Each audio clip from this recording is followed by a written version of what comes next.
All right, once we've extruded this, we're going to put our counterbore here. There's two holes, one part way through and one all the way through.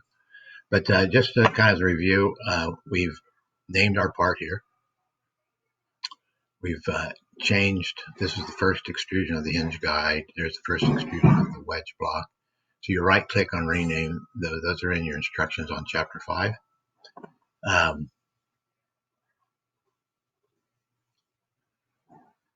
We've already talked about how to assign material. That's in your in each assignment. It tells you what the material is, and it also tells you the appearance. So if you edit appearance, this one is this color of blue, and notice the RGB numbers down here: 83, 135, 192. I've given those to you in your assignment. So if you don't know which blue, you can click on it, and you click on the one until it's the right color. A lot of the time, it'll stay up here, but if there's a certain shade, like there's no purples up here, so if I wanted the purple, I'd have to use one of these. Very little brown up here, so if I wanted a brown, I'd have to come down here. And there's way more than just this. You can type in all kind of numbers. But anyway, that's what we're going to do on this. And the material on here is cobalt, and cobalt is blue. And so that's why I picked it.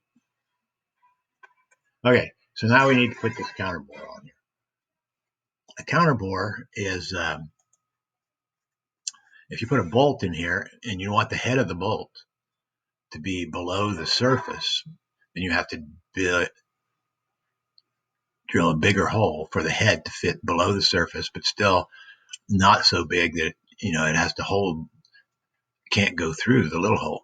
So just the shaft of the bolt goes through here. The head of the bolt sits in here. So we have two holes, and all the information is right there. There's one arrow pointing to this, and there's two diameters: 0.5, which is a ½ inch, and 1.0, which is 1 inch. Obviously, one is bigger than a half, so this one is the 1, and this is a half. But this is your through hole. It goes all the way through. This little bracket up, U bracket like thing, stands for the edge of this, flat, and then the edge. So that's the counterbore, and it's 1 wide.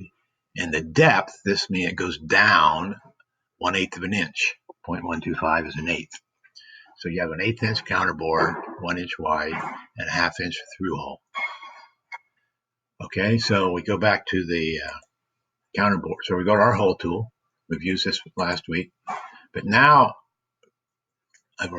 your default is simple. You're going to go to counterbore. Is going to be a through. And then you put in, I've already done this once, so my numbers are correct, but that the hole that goes all the way through is a ½ inch. The wide hole is 1 inch, and the depth of that wide hole is 1/8 of an inch. But there's no place to click on here. I mean, everything's right. We click this. I mean, I can click these endpoints, but that's no guarantee that this is some midpoint that I don't know that that's the right point.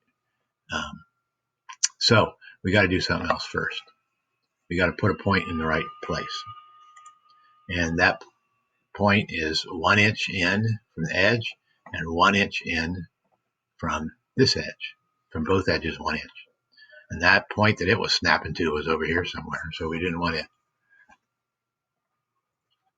All right, so we're going to do all sketch on this surface, and we're going to go to our point tool, place a point in approximately the right place, dimension it 1 inch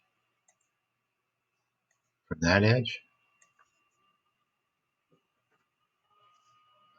and 1 inch from this edge.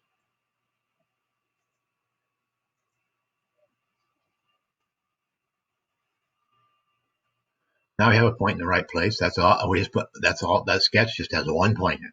Don't have to have a lot in the sketch, but now we have something to snap to. So now we go back to our hole tool. It'll have the same thing in it what we left. Counterbore through ½ inch 1.15. And now, see, the blue here says it's looking for a sketch point.